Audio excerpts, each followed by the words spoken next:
So,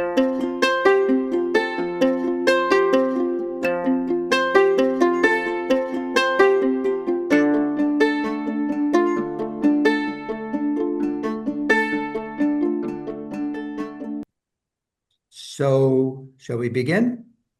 Yes, please. Okay, so welcome to our next video discussion on the Critical Policy Studies Network, which we post afterwards, put online. We're very pleased to have today Florence Faucher, who's a professor of political science at Sciences Po in Paris, is a member of Nuffield College, Oxford University, she's the director of comparative politics program at Sciences Po, and author of numerous interesting books, such as Facing Terror in France, Performing Crisis Management, Breaking Up is Hard to Do about Brexit, and an interesting piece here called Beyond a Gesture, the Treatment of the Symbolic in Public Policy, which was, I presume, a forerunner to the book that she's recently published in the Cambridge Elements Public Policy series called Symbolic Policy, which she co-authored with her colleague, Laurie Boossabong. Hope I said that halfway right. And as discussants, we have Adriana Vromen, I would say, is that correct? It's Ariadne Vromen, yep. Vromen, yeah. Rosa from University of Glasgow, where she's a professor of political science and international relations, working on various topics, including citizen engagement, digital politics, women, and the future of work.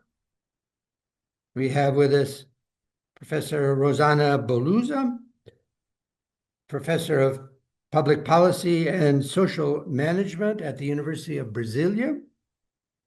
She's the co-editor of Critical Policy Studies Journal.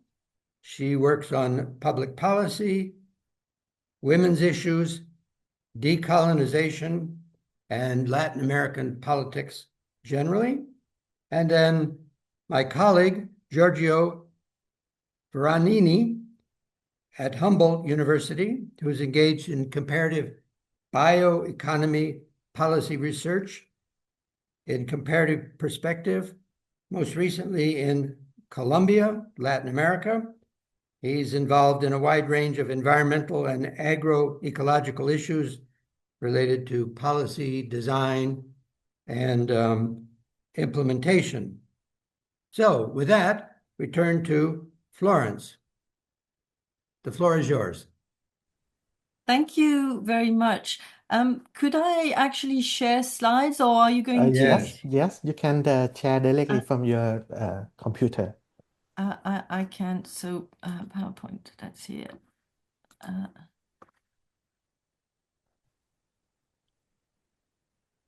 Okay, but what you want to see is actually the slides. The title of the book first.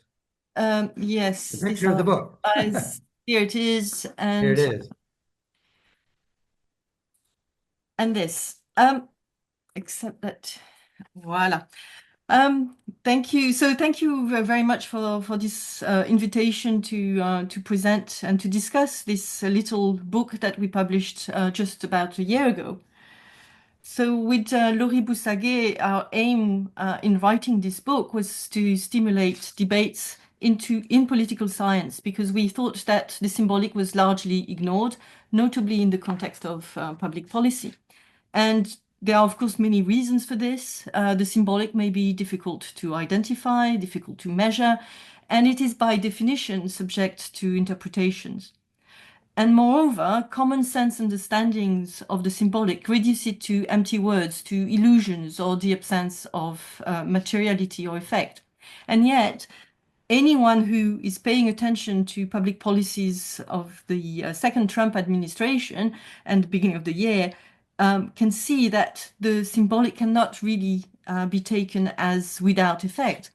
So we hope to contribute to this emerging discussion, and we believe that a rigorous conceptualization of the symbolic, which makes it a category of analysis that can be operationalized, is in the book. So our argument is that the symbolic is not always the symbolic is always present in politics and in public policies.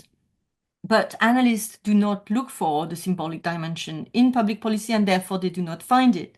And the symbolic, on the other hand, is used by policymakers and politicians, not only routinely and unthinkingly, but also very consciously and with purpose. So in other words, it is important to analyze what policymakers are doing, what they think they are doing, and the effect it has on the constituencies and the audiences that are targeted, and on those that receive the policy, and on the polity more generally. So how did we get to that point? Oops. How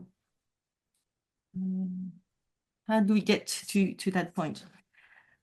In January 2015, as you may remember, France and the world were shocked by the assassinations of journalists and cartoonists from the satirical and provocative weekly Charlie Hebdo. And a few days later, the French government organized an international march, which you can see on the slide, as well as marches across France, where 4 million people took part overall.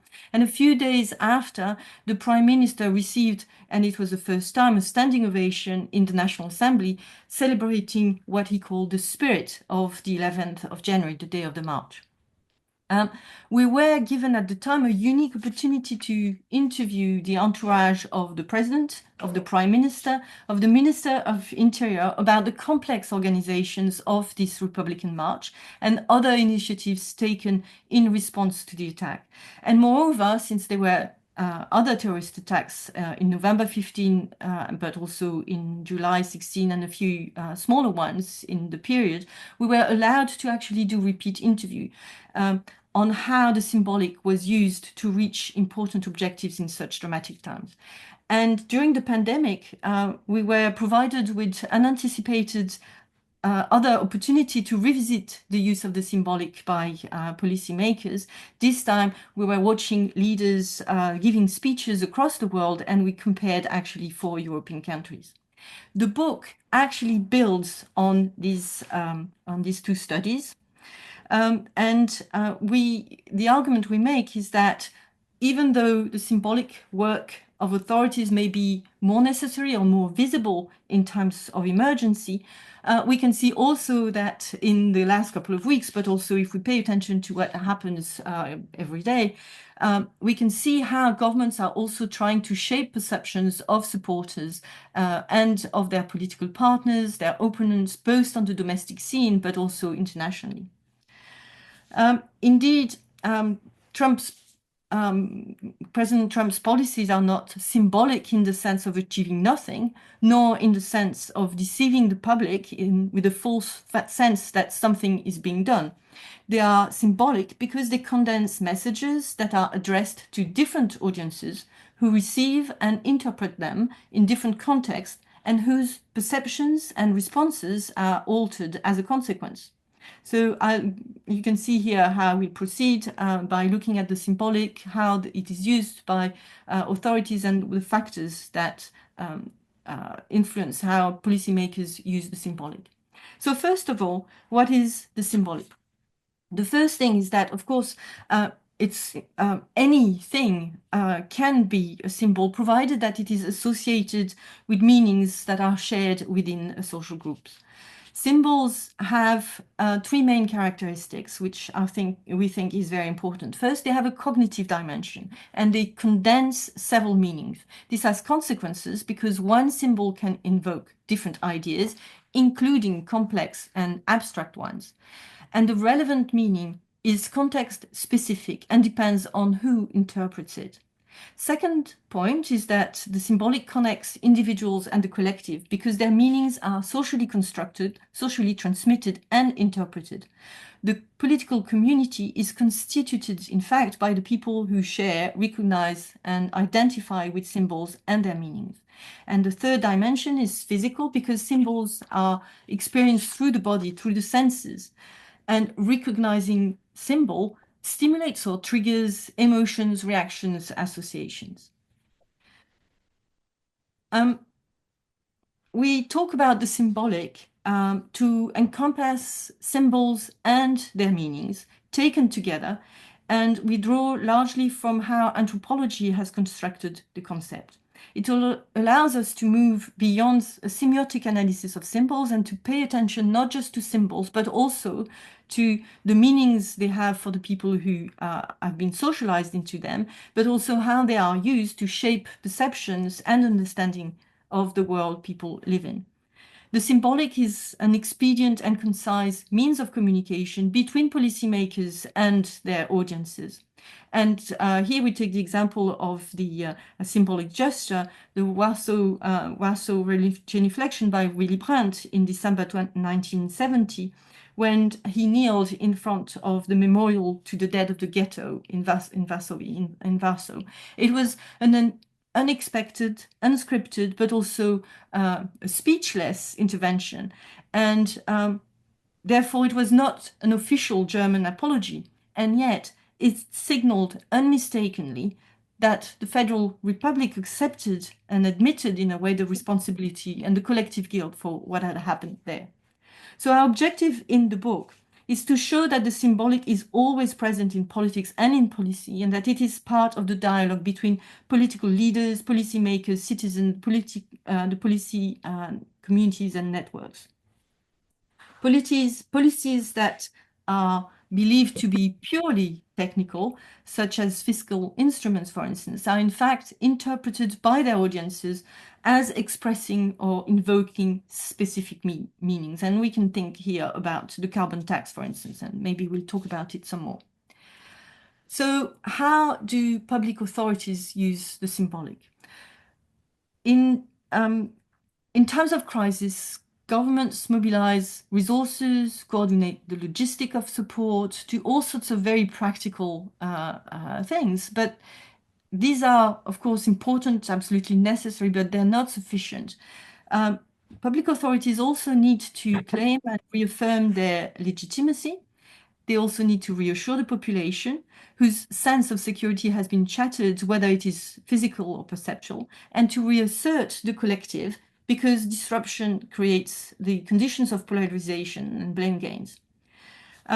So the first thing, the first dimension that I will talk about is legitimation. And of course, as you can see here already, these are not necessarily taken directly from situations of crisis. At all times, indeed, governments must secure legitimacy for themselves and their decisions. Leaders themselves are symbols. They stand for something greater than themselves, the state, the nation, political power, and so on.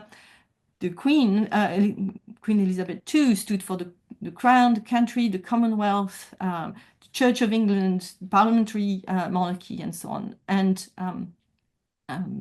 we can see also that merely assuming a role may not suffice. A leader must perform it effectively. And leaders are helped by the existence of all sorts of staging codes,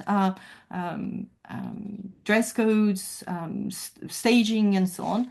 And conversely, violations of these codes and disregard for symbolic traditions associated with the role can lead to discrediting of a political leader, but also of the institutions that he or she represents. So arguing that leaders legitimize themselves and their decision by playing a role involves also recognizing the presence of an audience. And it's the interaction between the leader and the audience, which is largely dependent on their imagination of what they think they share.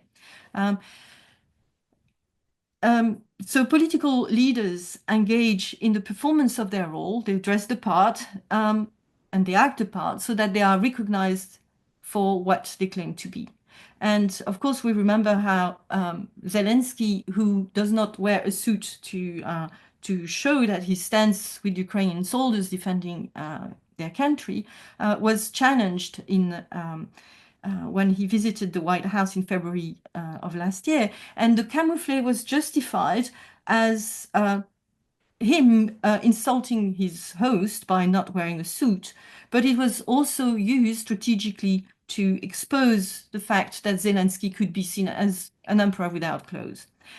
So what I want to add here is that there are three main sources of legitimacy in liberal representative regimes. The first is the will of the people, elections, so surveys on trust, support for government.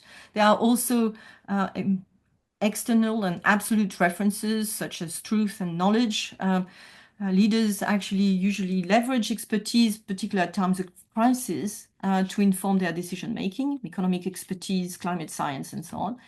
And the effective delivery of promises and outcome would be a third source of legitimacy. And there are others that we can think of.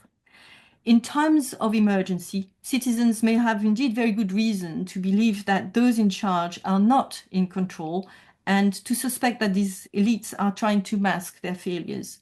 Thus, leaders perform roles on stage and evoke these forms of legitimacy.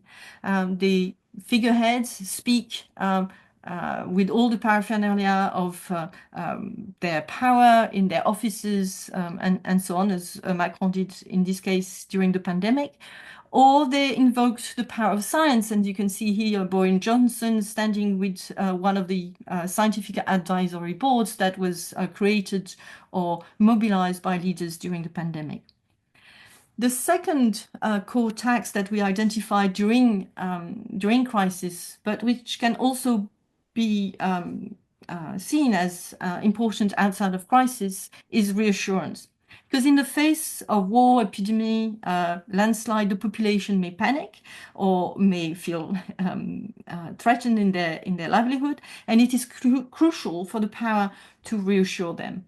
So they do that by in different ways. The first one is by being present, and that's a way to show that they understand, that they know what is going on, and they are in charge. And we can see here two site visits. The first of Hollande, an hour basically after the shooting in Charlie Hebdo, and this is a classic response of governments.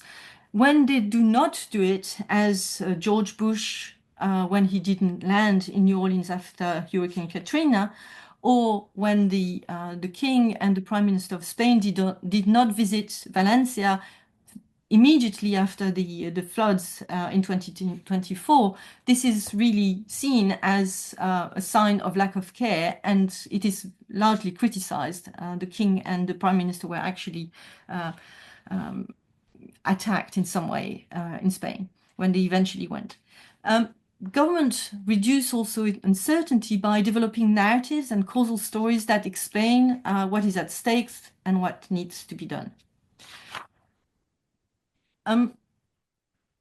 Leaders are often seen in action, and we can see images, official images produced by the offices of the French presidents.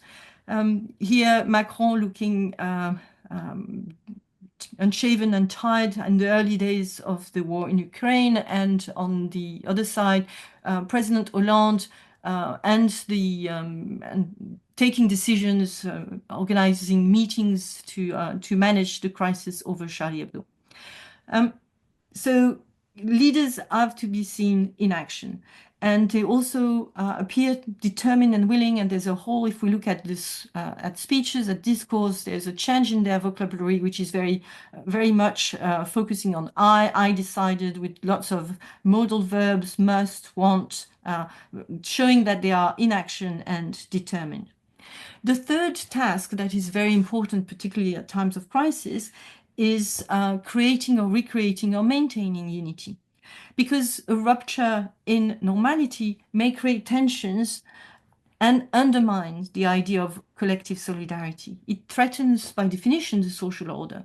So rituals are performed collectively and allowing the population to join in a performance of the community. And a number of them are organized, as you can see on the pictures. There's a vast literature on the rally around the flag effect, which was developed by Müller, who hypothesized that an external event in the US, international event could actually trigger an increase in support for the president. And his argument was that, or his fear was that US presidents facing unpopularity could actually trigger an international focusing events that would improve their standing in public opinion. But a lot of the literature considers this to be almost a reflex. What we found in our research is that far from taking this as a reflex, a spontaneous reaction of the population, the French executive actually took part very actively in the construction, in the co-construction of these reactions, and did so through the use of symbol and the development of rituals of community. For instance, the march. They did not trust, in other words, that the crisis would be by itself enough to create a feeling of unity in a political context that was characterized, on the contrary, at the time by the growing influence of the far right and of theories of the Great Replacement. So government, on the other hand, serve on their assessment of the public mood, on what is likely to catch up, so that they can appear in unison with the population. You have here the march, which was initiated outside of government, but structured and made possible by the government in January 15. And on the other side, you have the call to French people in November 2015 to actually put flags on their houses, which was at the time a very unusual practice in France. And the third example is Boris Johnson clapping the NHS staff during the pandemic, another ritual that was created by populations but endorsed and promoted by leaders. So what are the factors that affect symbolic work by policymakers? So all the leaders use the symbolic, and there are variations according to circumstances, times, and countries. But how do they choose what to do and why? To answer these questions, we started from the comparative approach longitudinal during the terrorist attacks in France, but also especially during the COVID crisis. And this allowed us to identify several factors which explain these differences. And these factors play a role also, of course, in non-critical conjunctures. The first of them is time and timing. There are two predominant ways of thinking about time, which are important for policymaking. The first one conceives time as linear and directional. And there's a common French phrase from the 18th century that says that to govern and is to anticipate. Policy making is about following a clearly marked path, leading to an agreed destination, and thus about preventing contingency from disrupting the journey. The second way of thinking about time is that time is cyclical, and this is a staple of representative politics. Elections come back at regular intervals, and they renew the bond and the legitimacy of the government, the bond between the governed and the legitimacy of the government. So time, but also how time is perceived to flow, is just not a symbol in itself, continuity or disruption, but it also influences the symbols policymakers may use successfully. Contingency happens. As you can see here with Sunak, for instance, announcing general elections under torrential rain. But if we're thinking about more serious context, when something unexpected happens, particularly if it threatens the status quo, there's a compression of time and a degree of urgency in responding. This means that routines and procedures are the first port of call, and governments use usually old recipes because it is expedient and tested, such as ceremonies of homage to victims, site visits, and so on. But the other important dimension is that contingency also may contribute to speed time and speed everything. complicating and making it more difficult to anticipate the reactions of the opposition and the population. Yet not all performances are routine, and facing a new crisis, leaders must adapt to the situation, and sometimes they need to be innovative. And you can see here also in terms of controlling time how Bush announced the end of the war in Iraq. So perceptions of time are used to orientate perceptions, to orientate reactions. And contingency and exceptional circumstances provide justification for political decisions and their reversal, for accelerated action and for bypassing routines and protocols. And we can think today of how the Trump administration is constantly creating surprises, emergencies, and disrupting expectations in order to control the agenda and other actors, both domestically and internationally. There's another way of thinking about time that is quite, oops, sorry, I went too far. That is important to think about. Times. It's the repetition of events, because it erodes the capacity to use routine and recipes, simply because there's a fatigue in the public. It's not possible when you have a succession of terrorist attacks to use the same performance, because you've already demonstrated that you were unable to stop the attack. In effect, it contributes to fuel cynicism and the possible interpretation by the public that governments are trying to manipulate them. So innovations and adaptations are necessary. So I want to move to repertoires of symbolic action now. So symbols are used to send messages to audiences, and sometimes these messages are complex and may not be explicated easily, or they may be controversial with some sections of the public. The idea in using the symbolic is to tap into an imaginary that is shared with the audience and thus recognized and understood, correctly or not, actually. The nation, of course, provides a vast repertoire of stories, references, heroes, institutions, cultural practices, and the symbolic, the political system also does, with roles in particular, but also buildings and so on. There are also regional repertoires, religious ones, and they are used by political leaders in situations, in ordinary situations, as illustrated with the two photographs here.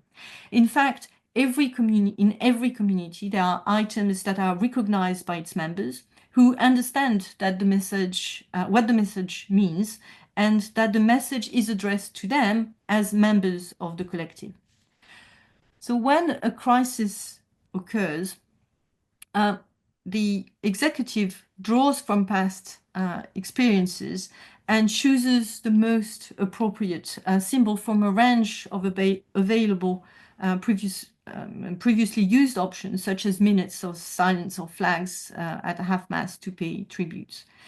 At all times, the symbolic is used routinely in politics to prep audiences to receive messages, and to influence how they perceive politics, policy, but also, of course, the images. So you get prepping with buildings, in particular the White House or the Élysée Palace, and having these prepping, these symbols, is also a way to signal and to attract attention to the fact that some important message by an authority is going to be delivered. And this can be quite important, because interpreting correctly who is the messenger, and therefore the importance of the message, may define the reactions of the audiences. And that's one of the reasons we had all the leaders giving speeches during the pandemic. So symbols are also interesting because they are ambiguous and they carry many distinct meanings, making it possible to segment the audience and to target messages. Policymakers can also clearly address distinct social groups. What's also interesting is that these meanings are not only cognitive, they are also emotive. And we can see that at the national level with how leaders used references to the Second World War to mobilize and to try and convey the importance of the situation to their population during the lockdowns. Macron used it, for instance, to call for mobilization and resistance. Queen Elizabeth referred to it in her very extraordinary speech in early April 2020 to evoke solidarity and resilience by evoking how we will meet again. And on the other hand, we can see that in Italy and in Germany, references to the Second World War were actually not used, and we can understand why. So politicians also have to adapt to the context, and to same event can be used in different ways. But those who miss the meaning associated with symbols also pay the price. And Rishi Sunak actually missed the importance of D-Day celebration and decided to miss the photo opportunity prior to announce basically the general elections and to give a speech. And it was used by his opponent as a sign that he had no respect for veterans nor for the countries. And this was an encoded message implying that he was not truly British. But the third dimension that I want to talk about is agency and leaders' persona. Because we have seen how constrained leaders are by time, by repertoire, but a lot of their selection also comes from who they are and their own desire to mobilize, and how they project themselves into a character, how they want to incarnate the role of the president. And here we can see, for instance, the President Hollande, who arrived in power wanting to be normal and refusing the symbolic, who actually used it very effectively, and contrasting with Macron, who on the other hand wanted precisely to do the opposite and to bring back an interpretation of the role of the French presidency as Jupiterian, as ceremonial, and so on. So I want to draw to a conclusion. I'll be happy to develop a little bit on that section that I was very quick on. But to conclude, I want to insist again on the idea that for us, symbols are important because they convey meanings to a public who recognizes them, and they play an important role in politics, as we have demonstrated. They also play a very important role in policy. In the book, we pay particular attention to how policymakers seek to influence the representations of their audience, and we argue that they use their knowledge of the ways in which audiences are likely to interpret their messages. By doing this, we contribute to the literature that seeks to explain what makes a policy acceptable. So the book argues that the symbolic is a dimension of every policy. It's a dimension that is common to every policy, and we regret that it is not sufficiently taken into account by analysts. Indeed, in most cases, it is overlooked, and we hope that this will change. So paying attention to how policies are interpreted by the publics, in other words, understanding that policies are symbolic in that they convey meanings to individuals and groups, is crucial if one seeks to explain why some policies are accepted and others are rejected, and how such reactions may be different for different social groups or different contexts. Thank you. Thank you, Florence. Very clear and very convincing. Floor is open.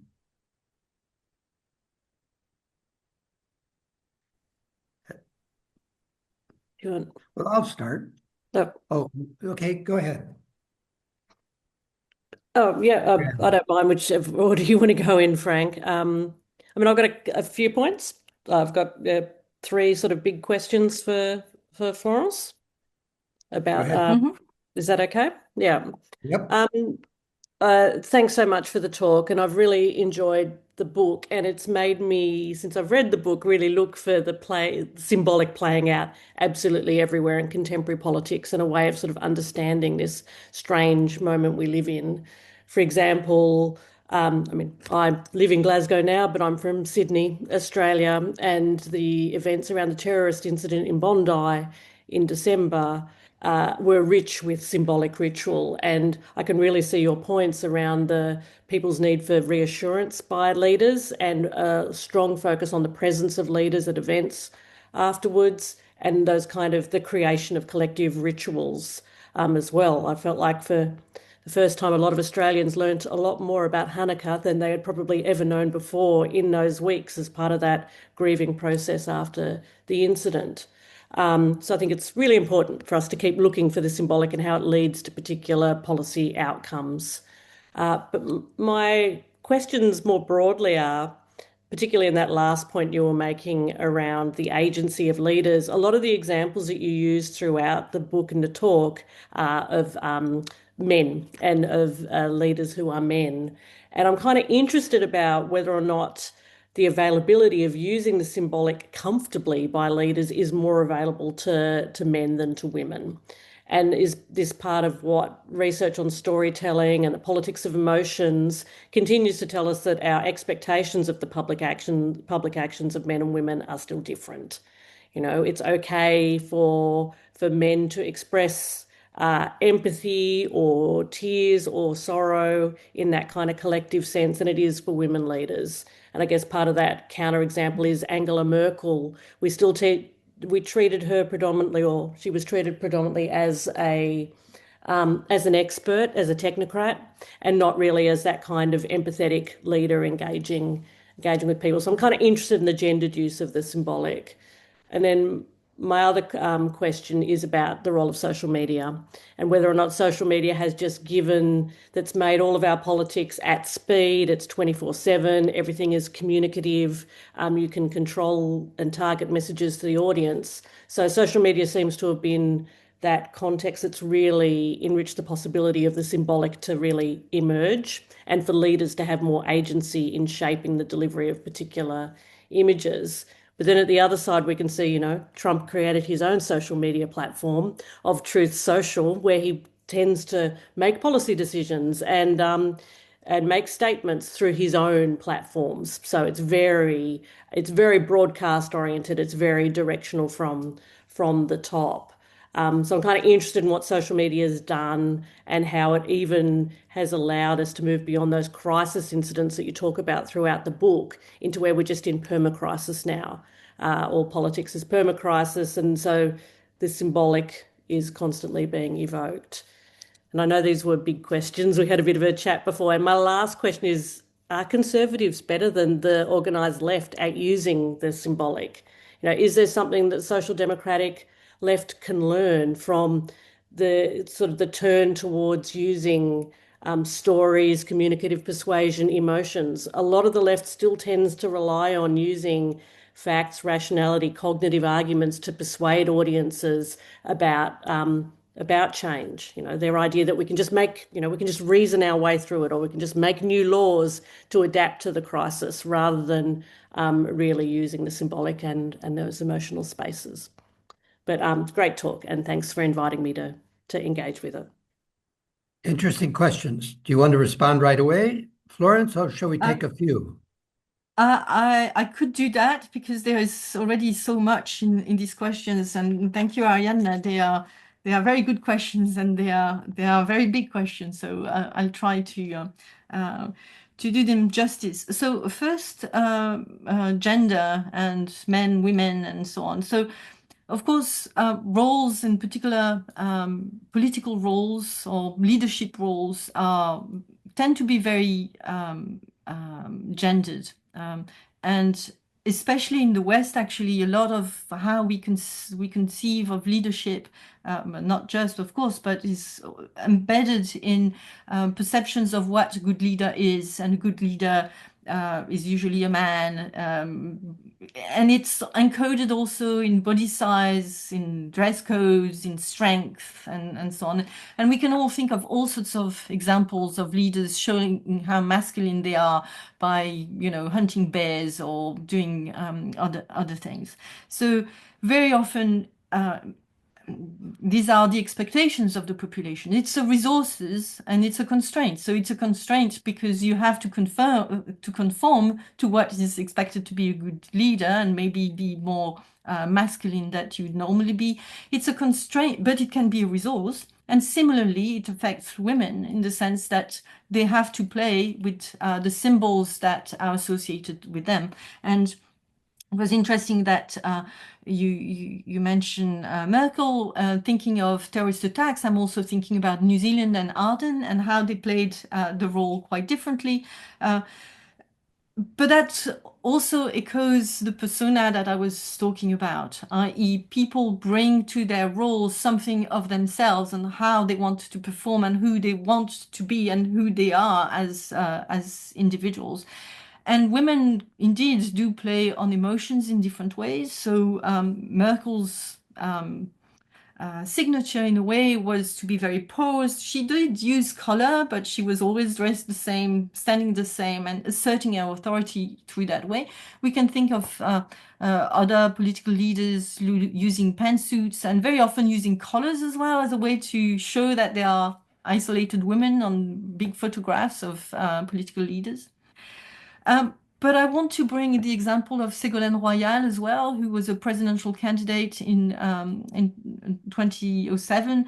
And she actually, in the debate between the two rounds of the presidential election, she actually used anger to demonstrate that she could be strong as well. And it was reported to her that she had actually lost her temper and therefore she was just a woman. So you can see how there's a battle and anyway, so gender is very important. So I was just talking about individual leaders, but we can think of the many really interesting studies that have been done on parliaments, for instance, and how parliamentary rituals themselves are gendered and contribute to shape the way debates take place and so on. So institutions are gendered too. It's part of the repertoire, and it is used strategically as a constraint and as a resource by the different actors.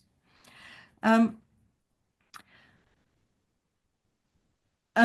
interestingly, I want to add one point on this, because when we started working on symbolic policy with Laurie Boussaguet, we were also reacting to an extent to a very important study on the French Republic and gendered policies by Amy Mesure. And Amy Mesure talks about symbolic policy, but for her, symbolic policies are precisely policies that say things and do nothing. And we wanted to move beyond this notion that the symbolic is doing nothing, because it does something. So she has a continuum, but we want to actually move the conversation in a slightly different direction. So in social media, it's a really important question, and it raises a number of puzzles, I think, probably challenging some of the ways in which politics has been conducted. What's, of course, very convenient for social media is that symbols are there all the time. I mean, very extremely present, because they're quick to share emotions, to share impression that there's a cognitive content as well. And they're also very good at creating a community or a sense of a community.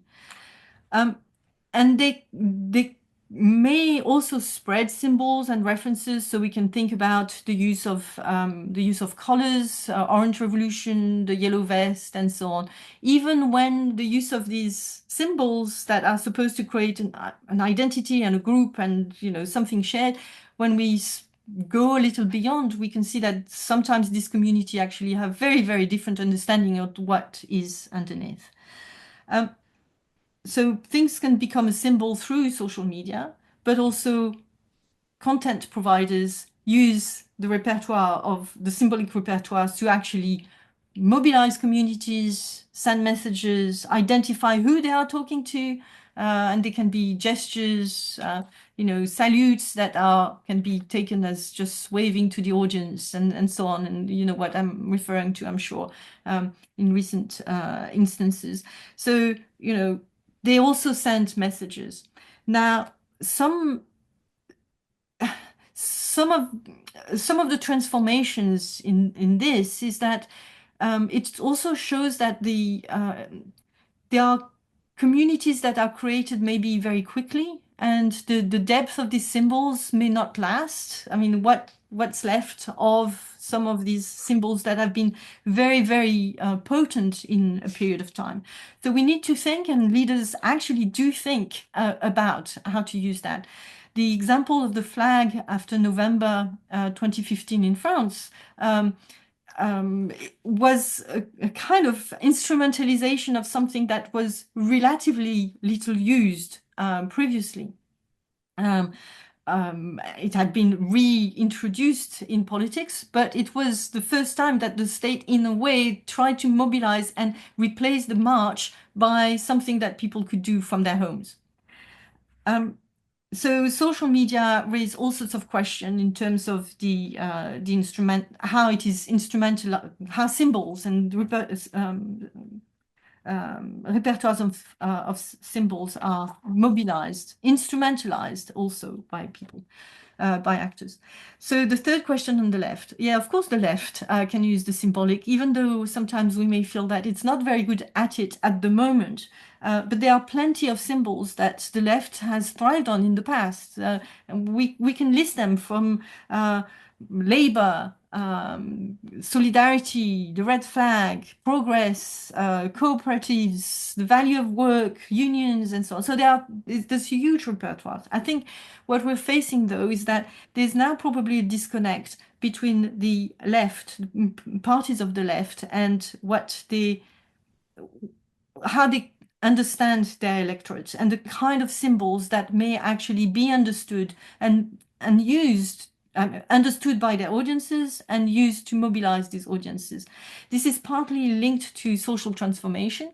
So they used to rely on groups, social classes, for instance, that already existed, could, identify with a number of symbols, and these don't work anymore when you have people who are not part of do not already feel that identity and that solidarity.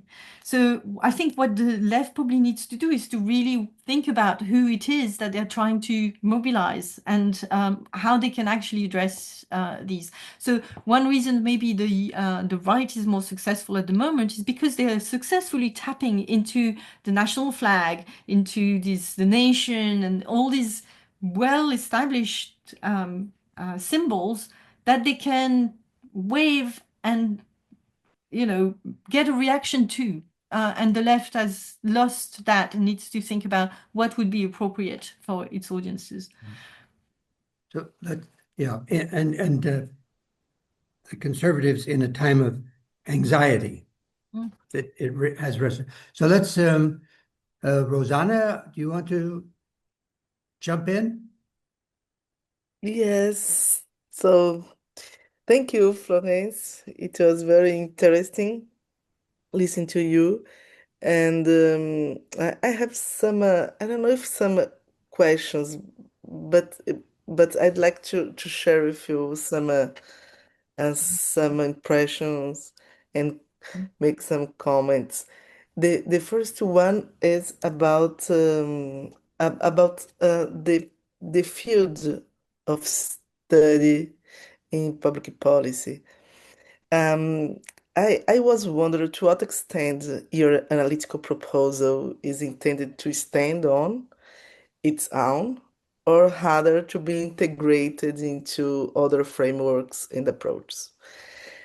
In this sense, I maybe, I don't know, but I have the impression that the difficulty of incorporating symbolic effects into public policy analysis has less to do with the lack of data and more to do with the dominant epistemological choices in our field, And so I'd like to listen. What is your impression about this?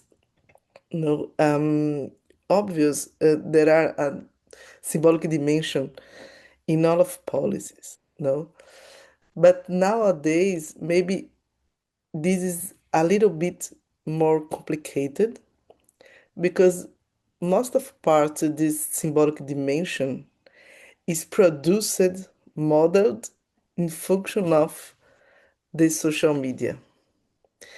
Some global leaders, and I could give you the example of Macron, they start to take some actions or to do some travels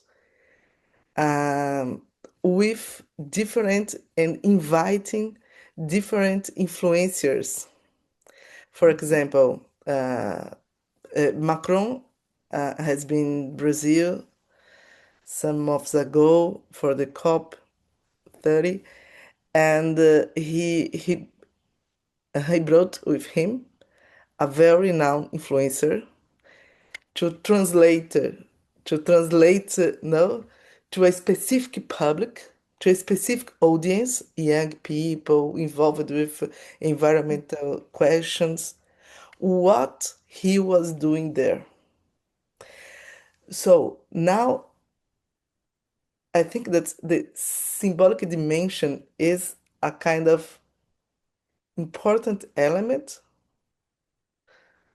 of persuasion, no, but at the end, it has become the biggest part of some actions and some parts of the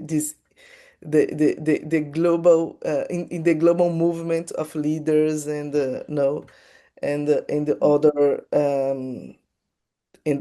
not only with politicians but also in uh, in different with different leaders, no? For example, social leaders um, of environmental discussion, no, they are using a lot, and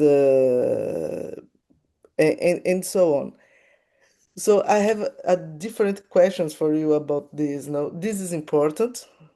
This is becoming central, but at the same time, we cannot only take this symbolic dimension, put to the center of the table, and and and um, and and maybe uh, try to avoid other different parts of the political debate. You know, it's just one small point I'd like to add regarding the how this kind of symbolic dimension can influence the the public policy the policy makers in general, no.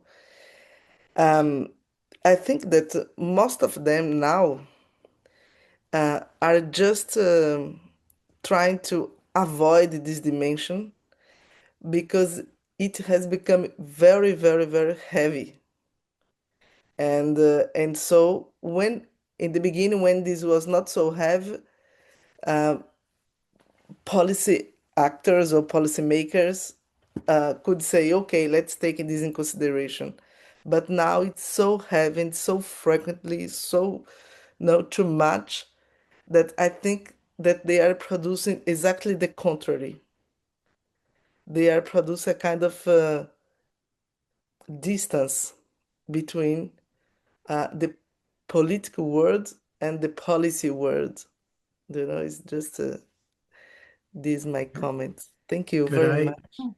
I just add here because my comments relate to that. I've just, I mean, in the case of Trump, there's no retreat from symbolic action at all. He magnifies it. And regarding the magnification, I was particularly interested in the point about invention of symbols. And I suspect that there's a whole world of communication experts in think tanks and advisors to Macron or Trump who basic function is to find symbols. And it's a tricky business because it can't just be a picture or something of historical import. It has to subtly connect with some current finding at issue.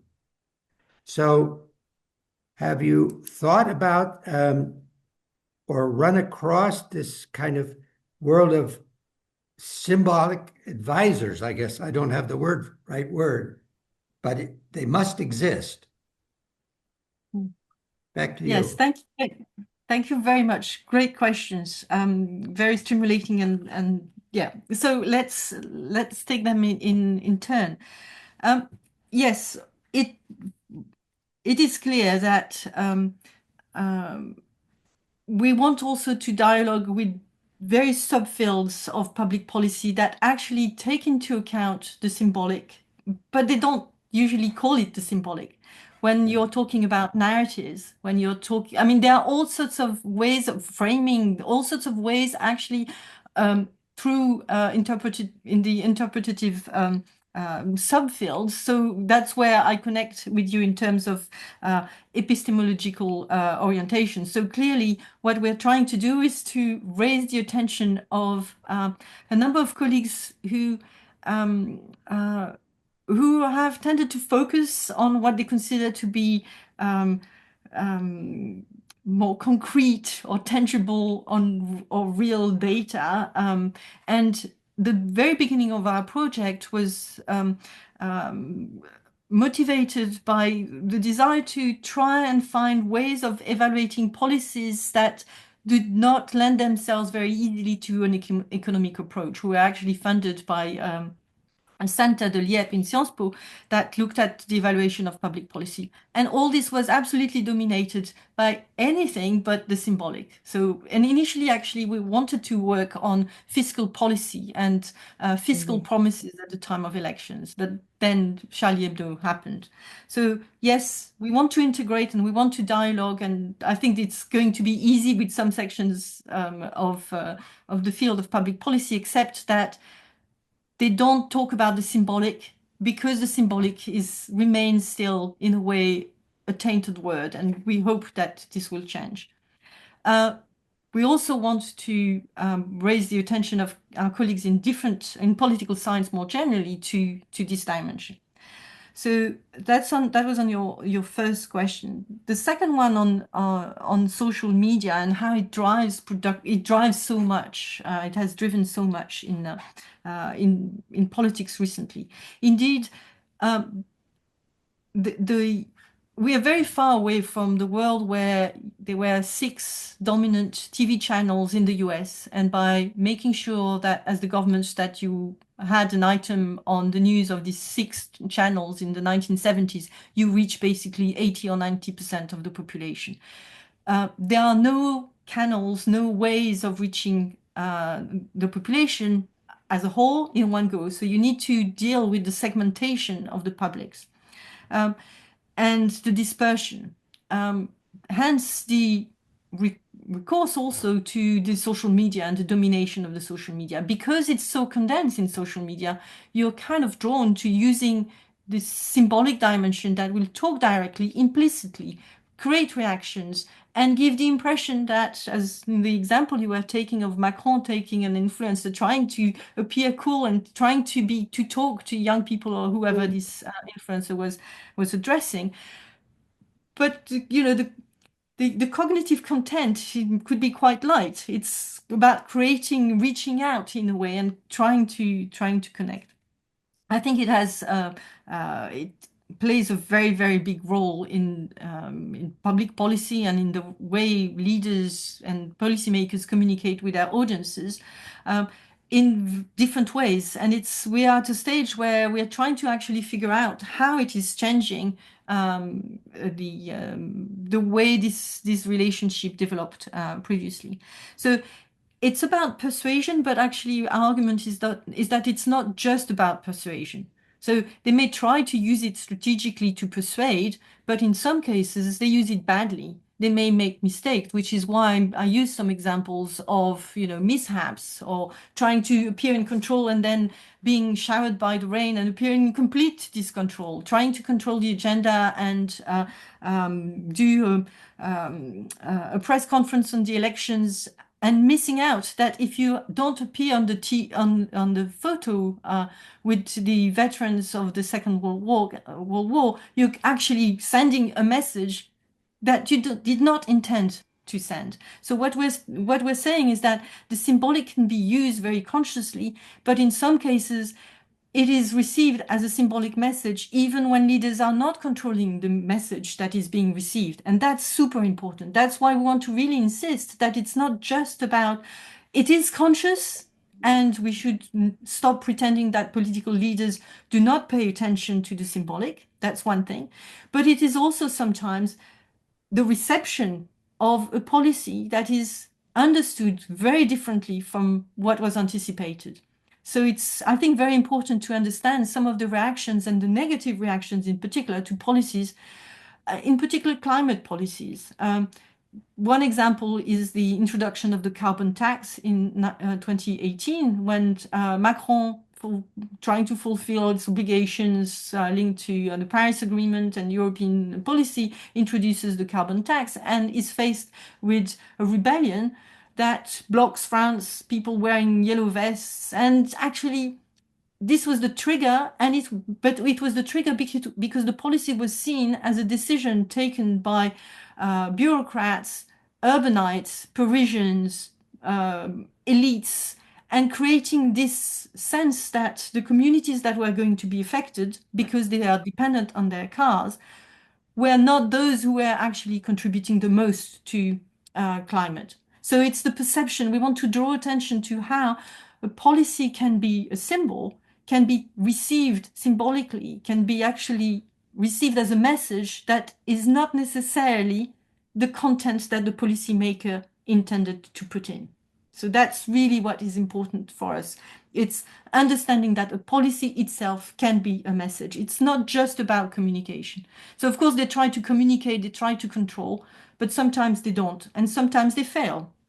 Or it works partly. So for that reason, I do not think that political leaders are trying to avoid the symbolic. I mean, it's difficult. They don't necessarily want, because they can't control exactly how things will be received. But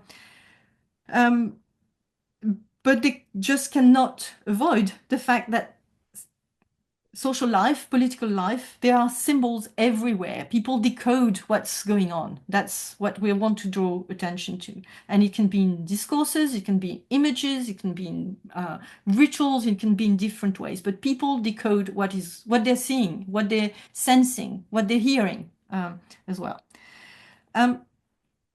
So Can you speak without symbols? Is it possible? sorry? Can To speak one without speak symbols? without using symbols, directly or indirectly?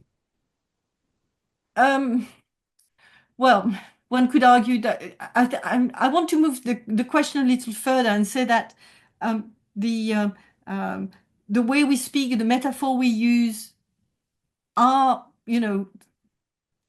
symbols. To speak without symbols is difficult because we are social animals, and what's important is to remember that how we communicate to each other indeed relies on meanings that we share, right? And that's how, or we think we share, and that's how we try and communicate. But I want to respond to your question, Frank, which is very important, and largely also because I can answer your question. We can answer your question. This is one of the very interesting work we did at the time of the terrorist attacks. We had access to those who organized the march, and they didn't organize the march because they thought they were doing a symbolic policy. So that's our construction. We interviewed them, for some of them, in particular the communication advisors at the Élysée, several times, and we interviewed several of them. So we also looked at how they decided to, for instance, support the march, or how they decided to use the flag in November. And they did that in part because of what they were sensing about the public mood. They use a lot of public opinion research, tracking reactions of the population to policies and to themselves regularly. They have these weekly, and they try and anticipate. So they ask questions on certain reactions. So, for instance, they would track between January and November 2015, they tracked how the population was responding to the possibility of removing citizenship, French citizenship, from dual nationals who would have committed acts of terrorism. Because for many weeks, they could see that there would be support in the population. And when it was a demand of the right wing, after the attack in November, it had been asked many times before, they were able, they sensed that this would be a good response. They would appear to give a concession to the right and therefore appear to be ecumenical at a time when they wanted to create unity, political unity in the second attack. And they felt that it was going to be well accepted by the population. So they try and adjust. And this example is actually interesting because what the Hollande government had not anticipated then is that it satisfied to an extent the right wing. However, it created a lot of disruptions within the left itself. And the proposal to reform the constitution and introduce that measure, and this was a proposal that was absolutely not necessary because it was already possible, right? And it was, citizenship was removed from people already. So this was in a way a proposal that was supposed to send a signal to the population that people who had placed themselves outside of the national community were indeed, ostracized, one could say. This was also a signal to the right that their demands had been heard, but to the left, who discussed, this was an attack on equality of citizenship. This was an attack on their identity because most of them have someone in their family that has come from somewhere else, because France is a very diverse community. And progressively, it created a reaction that led the government to give up on this policy. And the reaction was largely because of the meanings carried by this policy. So they think about the choices very carefully, not in this precise example. They thought carefully well in advance, and actually it backfired. But there are in our interviews we also show that for the first attack against Charlie Hebdo, they did study to try and assess how to share roles within the executives, how to use the presidency and the president and the person of the president to symbolize the nation, the state, and so on, whilst the prime minister was doing other roles. And they did that because they responded to what they perceived from the population. And their motivation, in particular, in insisting so much on unity in January 2015, was because for weeks now, they had been very concerned by intelligence, qualitative and quantitative, showing the rise of extreme right groups that appeared to be agitating more and more, and they feared would actually attack Muslim minority in France. So they wanted to insist on unity. And that's why there was so much creation. And if you look back at the images of the march, there are no slogans, there was no speech and so on, because you also create by this absence of confusing messages, the overarching message, which is France is united, France is in the streets, or the images of the political class, the unions, political parties, MPs, and so on, marching behind the president, behind the first row of ministers. So you give this message of unity, and you try and squash a little bit other competing messages that could arise. Good. Giorgio, do you want to jump in here?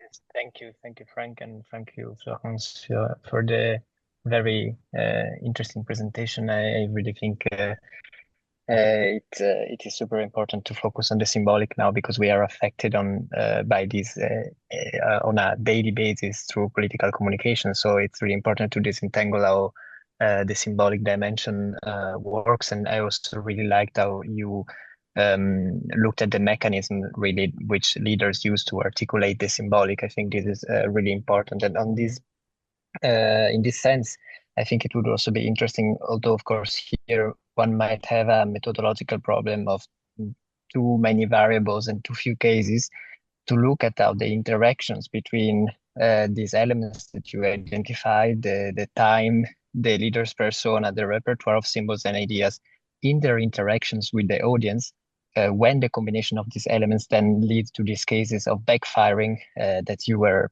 pointing to also right now. So also to look more into that, I think this would be really really interesting. And I have two. One question has partially already been addressed. So how do you relate with the interpretive policy analysis, in the sense that meaning is a cornerstone of interpretive policy analysis? And do you see so the symbolic as a specific part of how meaning is conveyed? Or do you rather think that the symbolic is not sufficiently addressed by interpretive policy analysis? And if so, how would your methodological perspective be different? And also, do you think that you were citing before the climate policy, so the case of the carbon tax, do you think that the symbolic works differently in different policy fields? So you use the example of the crisis and as focusing events where the symbolic becomes particularly important, thinking at at climate policy and at the climate crisis, which we cannot see, or I mean, we start to increasingly see it, but it is less sometimes less more difficult to create a focus on this looming crisis. So do you think that the symbolic there works differently, and have you identified specific strategies there of creating this focus, which then allows policymakers to articulate these symbolic dimensions? Thank you. Thank you very much for these important questions. The various dimensions that we looked at, in particular the repertoire, the time, and the persona, they arose from our research. So in a way, what we kind of disentangled them from the analysis of the case. And so I don't think that, I mean, in a way, I would not necessarily advocate for trying to have a multiplication of cases where we can actually evaluate how each variable plays a role. I think it's more the other way around. It's, you know, in a situation, looking at the response, what are the factors that are going to impinge on their capacity to choose one item for a repertoire or argue against another one, and you know what it creates, what possibilities and difficulties or risks with using some items and others.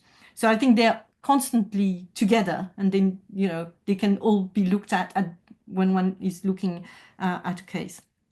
I think we are very much arguing that interpretative approaches to policy, in a way, look at the symbolic, and because they are focusing on meanings. But what we're saying is that they don't call it the symbolic, and in a way that may actually miss in the analysis. It's probably leading to missing some dimension. So I think we're very much aligned, so really that's the key point. On whether the symbolic works differently in different fields, not necessarily, because I mean, and in fact, no, because, or rather, it works specifically it works specifically in each case, because what we want to insist is the idea that anything can be, and a policy in particular, can be used to send a message by to send a message to an audience, or an audience receives the policy and interprets it as meaning something, right? And it is within this that the symbolic time. So it's in the dialogue between the policy maker and his or her or their audience that there's a discussion, and in the idea that there are shared meanings or shared capacity to use the symbol to make meanings, that it is used. So it will be used differently in climate and in transport or in war. But at the same time, it's the same mechanism of communication via these projected, shared understandings and reactions, creating an identity, a community, and so on that are tapped. What again is, I think, very interesting is how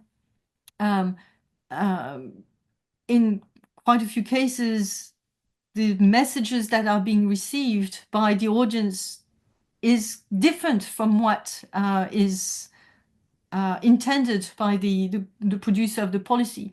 Hence the example of the carbon tax, hence the example of the reform of the constitution to Hollande. They missed, and what was important for Hollande was not that, the community that was going to take the decision, the left-wing MPs, mobilized against, right? They were right, the French population was probably in favor of it. However, it backfired, and because they had completely misread the impact it would have on their own camp.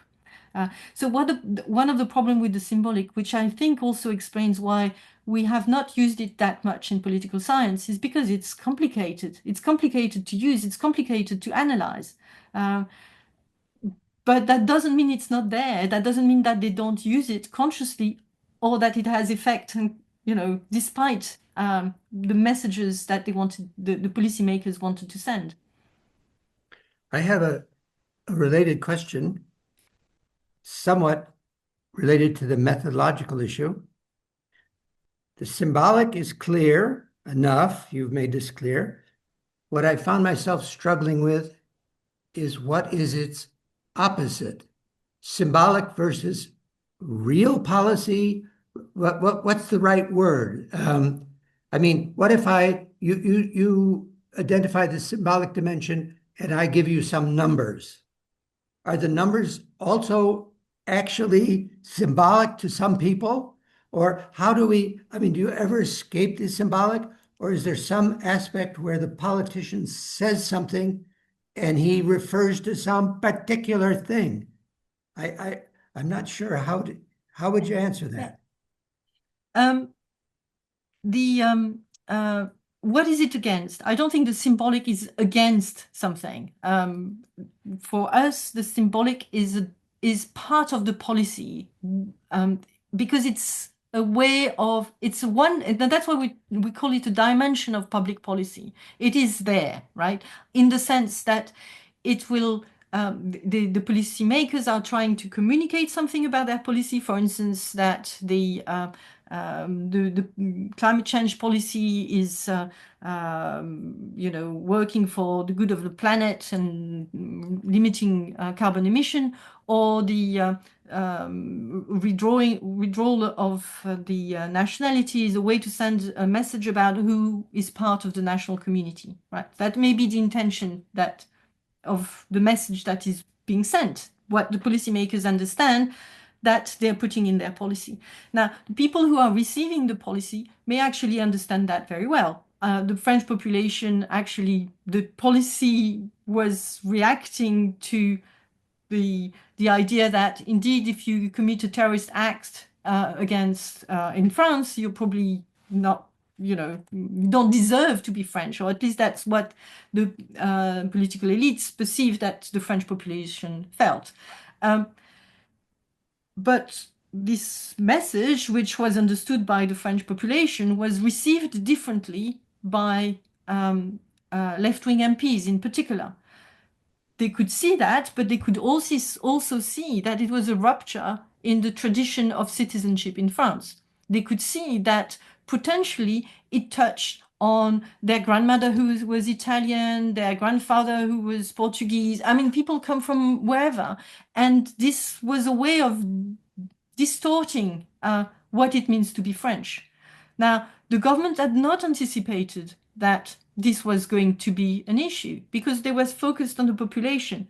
But that was important because the majority of Hollande was actually not particularly sturdy and united. There were tensions, and it was used internally to defeat the president from within. So you see that's what makes the symbolic complicated to use as well.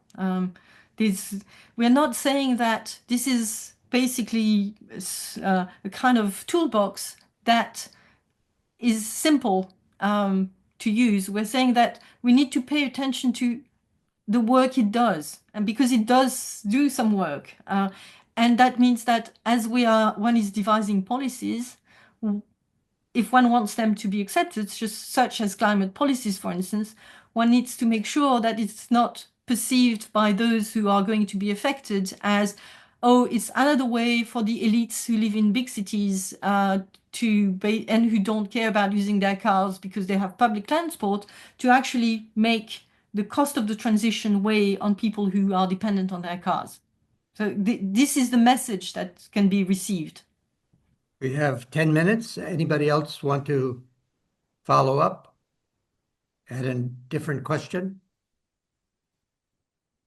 Just want to encourage you to extend your study in the future to cover the context of the Global South, especially the countries without freedom of expressions, especially in my country. We use a lot of symbolic policies because we cannot speak specific word out directly. So we need to redesign the way that we're gonna communicate the public policy, especially the progressive party. At the moment, we on the process of the new election, so they use a lot of symbol to create or stimulate the new imaginations. So maybe you can extend your scope of the analysis, because I mean, imagination somehow is very difficult to create based on direct text or direct message, but maybe you can use some sort of symbolic meaning to make sure that people can build some sort of shared imagination or common imagination, and we employ that a lot in our countries. And I assume that in the Global South, maybe in Brazil as well, I assume. But for the conservative government, I would say most of the symbolic policy actually serve nationalism. They build a kind of national identity. So that's the thing that you already mentioned. But let's say if in the future you want to expand the power of explanation, maybe thinking about the country without freedom of expressions. Thank you for this great question. Indeed, I don't think I can do these studies, but because my area of specialization, I've worked on the UK, I've worked on France. These are the contexts in which I can do these readings, these analyses. So I can't imagine myself, having the capacity to actually understand and decode what is necessarily going on in the different context. Because I think one needs more sensitivity and more understanding of what is being shared the meanings that these symbols carry and why they are shared within a community. But I think, as you said, because the symbolic allows for communication almost without words or with metaphors or with mental images, they are particularly good for communication when you cannot actually spell out, be explicit about the message that you're sending. So in all the cases where freedom of expression is limited, you can talk about something without talking about something. And at the same time, you'll remain safe because there are sufficient meanings or enough meanings that are encapsulated by the symbol that you're using, that you can always say, I didn't mean this at all. I was wearing orange not because I'm an orange marcher from Northern Ireland.